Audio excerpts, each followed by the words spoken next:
केंद्रीय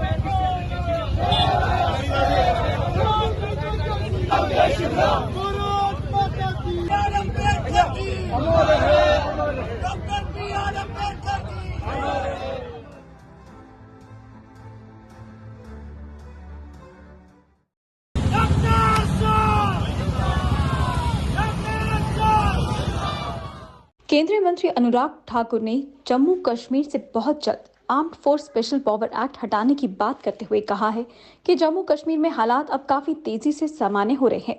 अनुराग ठाकुर ने कहा कि केंद्रीय गृह मंत्री अमित शाह के अनुसार सरकार केंद्र शासित प्रदेश जम्मू कश्मीर से सुरक्षा बलों को वापस बुलाने की योजना पर काम कर रही है और प्रदेश में कानून व्यवस्था की जिम्मेदारी जम्मू कश्मीर पुलिस पर छोड़ी जाएगी। उन्होंने कहा कि एएफएसए हटाने के बाद जम्मू कश्मीर पुलिस सुरक्षा मुहैया करवाएगी। प्रधानमंत्री कार्यालय में राज्य मंत्री एवं उधमपुर कठुआ डोडा संसदीय क्षेत्र से भाजपा उम्मीदवार डॉक्टर जितेंद्र सिंह के चुनाव प्रचार के लिए उधमपुर पहुंचे अनुराग ठाकुर ने बुधवार को उधमपुर में एक बड़ा रोड शो किया। अनुराग ठाकुर ने रोड शो के बाद पत्रकारों से बातचीत करते हुए कहा कि जम्मू कश्मीर को धरती के स्वर्ग के रूप में जाना जाता था, लेकिन कांग्रेस ने इसे आतंकवाद का गढ़ बना दिया।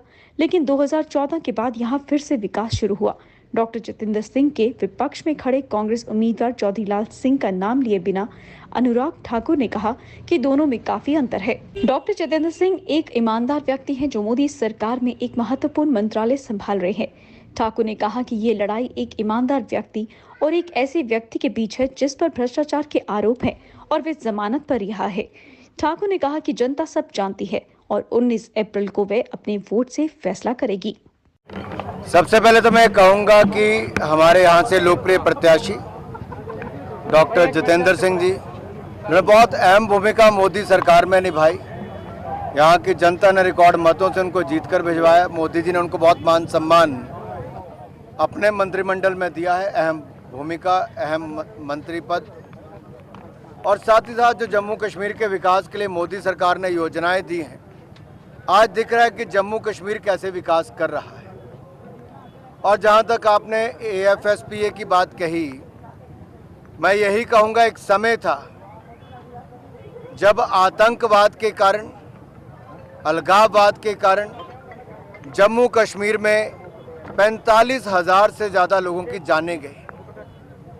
उसके लिए आतंकवाद भी, अलगाववाद, ये दोनों, और धारा 370-35 से कई कारण रहे कि आज़ादी के बाद कांग्रेस ने एक और से जो स्वर्ग कहा जाता था जम्मू कश्मीर, उसको आतंकवादियों का गढ़ बना दिया था, पथरावबाजों की धरती बना दी थी और कहीं ना कहीं जम्मू कश्मीर के विकास पर रोक लगा दी थी और हत्याएं दिन प्रतिदिन बढ़ती थी। लेकिन 2014 के बाद जम्मू कश्मीर ने बदलाव देखा।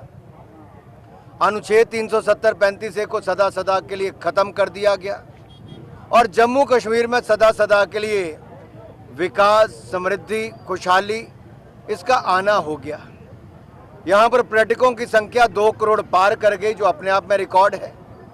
यहाँ पर निवेश रिकॉर्ड आ रहा है। यहाँ पर टूरिस्ट की संख्या के कारण रोजगार स्वरोजगार के अवसर मिल रहे हैं।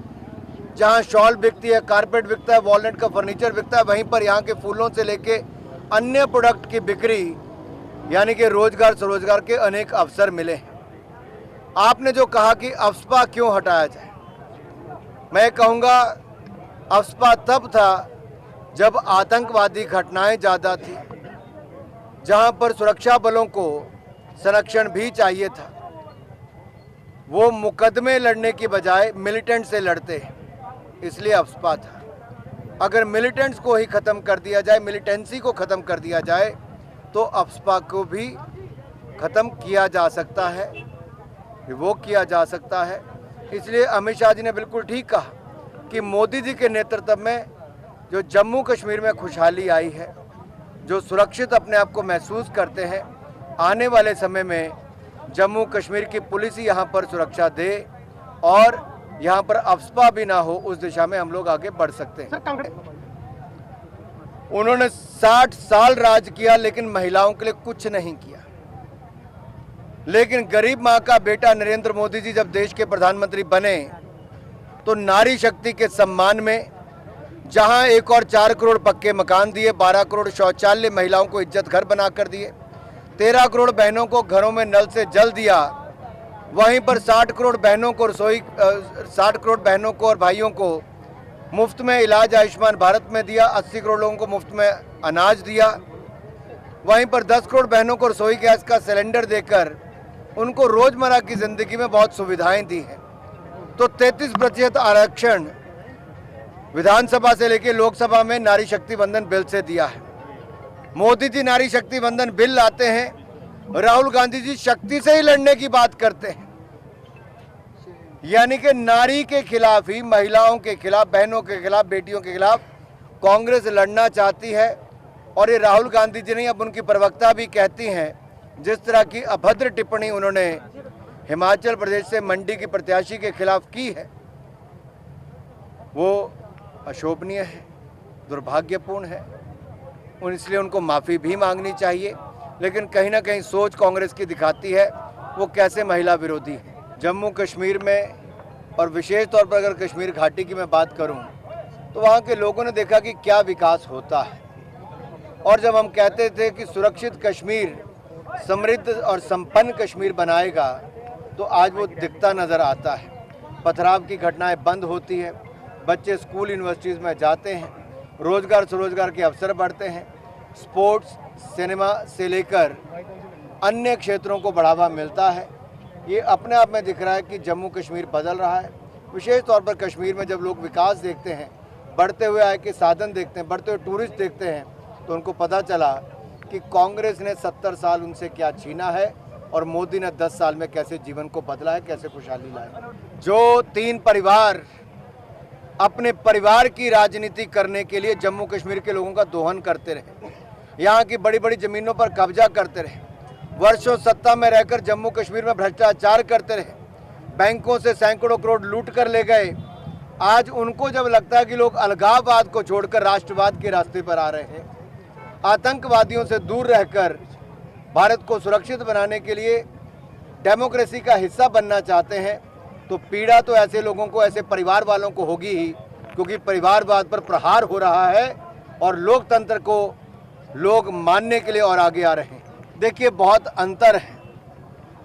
डॉक्टर जितेंद्र सिंह एक ऐसे शख्सियत हैं जिन्होंने ईमानदारी के साथ अपना जीवन जिया और हमारे यहाँ के लोकप्रिय सांसद 1 नहीं 2 बार रहे और पहले दिन से मोदी सरकार में बहुत महत्वपूर्ण मंत्रालय उनको दिए गए। एक मान सम्मान जो जम्मू कश्मीर को मोदी जी ने दिया है, वो रेलवे लाइन से लेके एम्स अस्पताल से लेके अन्य शिक्षण संस्थान हो, हजारों करोड़ की सड़कें हो, रेलवे लाइन से लेके बाकी सुविधाएं हो, वो तो दिया ही। लेकिन पीएमओ में मंत्री पद डॉक्टर जितेंद्र सिंह जी को देना जम्मू कश्मीर को बहुत मान सम्मान की बात है। और मैं ये कहूँगा, लड़ाई किससे है? जिसके ऊपर भ्रष्टाचार के मुकदमे हैं, जो जेल से बेल पर है, जिन्होंने कभी एक कभी दूसरे राजनीतिक दल में गए हों। मैं यही कहूँगा, जनता जानती है आएगा तो मोदी ही, और जब मोदी आएंगे तो जितेंद्र सिंह भी आएंगे।